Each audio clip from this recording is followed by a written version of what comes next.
was New Year's Eve 2002, and I would never have imagined that I'd get a rescue helicopter flight to a hospital with my critically ill son in my arms. I've been visiting my brother's property in a remote national park. I was with my young family, and we were there to celebrate New Year's Eve with his family. It had been a stinking hot day, so when the skies opened up with a torrential downpour, we all got out and danced in the rain, barefooted. Suddenly, my young son, let out an ear-piercing scream. I ran towards him and said, "What's happened?" And he let me know in that little 2-year-old voice, "Snake bite me."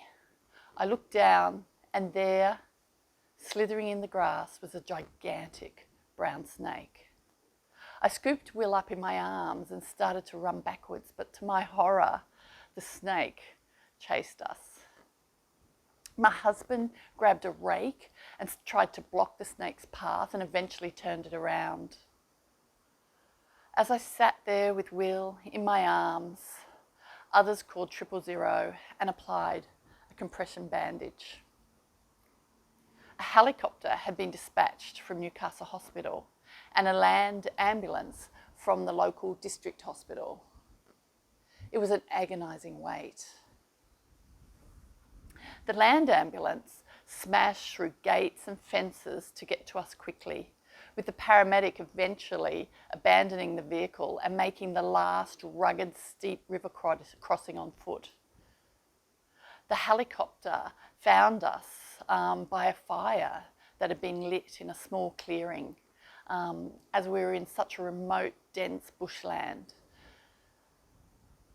When the helicopter arrived, 4 burly paramedics ran across the field, and within minutes, Will and I were whisked away into the sky and towards life-saving medical help.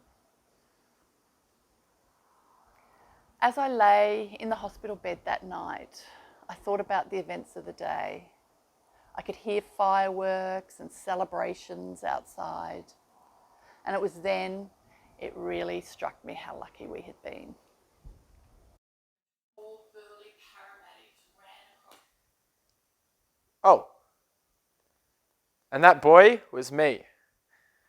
And I've still got the spirit of the snake in me 17 years on.